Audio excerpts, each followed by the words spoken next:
ओशो कहते हैं, सुबह से सांझ तक इस दर्पण पर धूल जमती है और जो इस धूल को जमते ही जाने देते हैं वे दर्पण नहीं रह जाते।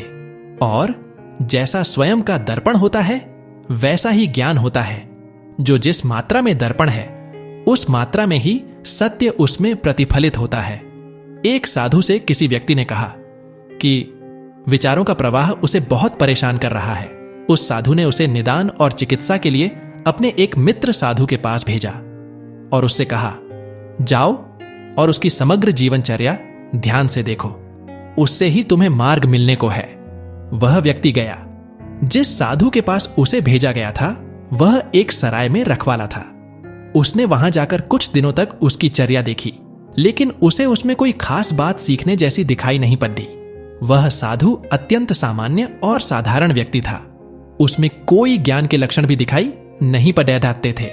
हां, बहुत सरल था और शिशुओं जैसा निर्दोष मालूम होता था, लेकिन उसकी चर्या में तो कुछ भी नहीं था।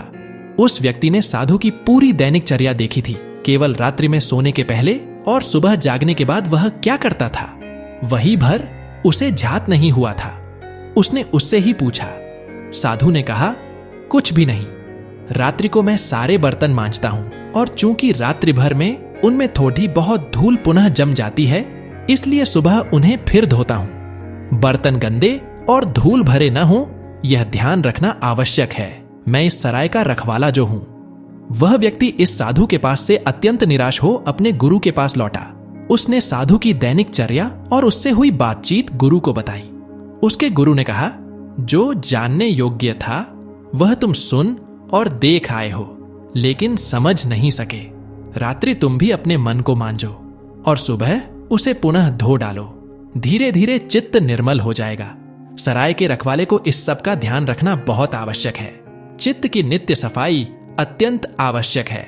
उसके स्वच्छ होने पर ही समग्र जीवन की स्वच्छता या अस्वच्छता निर्भर है।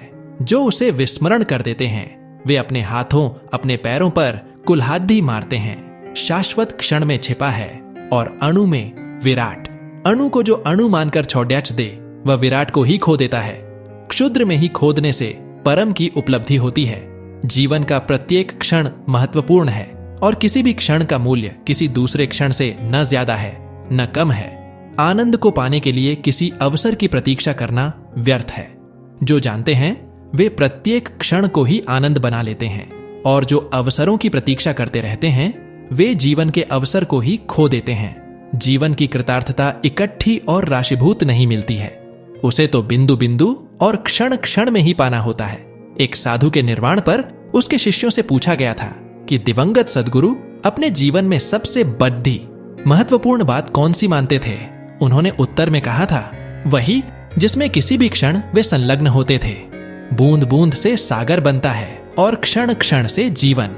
बूंद को जो पहचान ले वह सागर को जान लेता है और क्षण को जो पाले वह जीवन पा लेता है। मैं से बढ़ी और कोई भूल नहीं।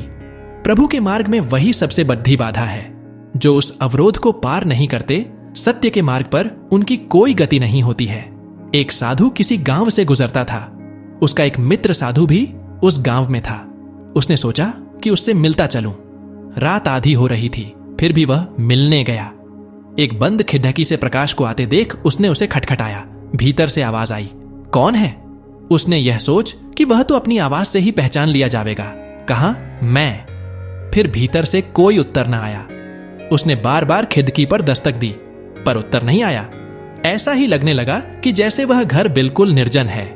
उसने जोर से कहा, मित्र, तुम मेरे लिए द्वार क्यों नहीं खोल रहे हो और चुप क्यों हो गए?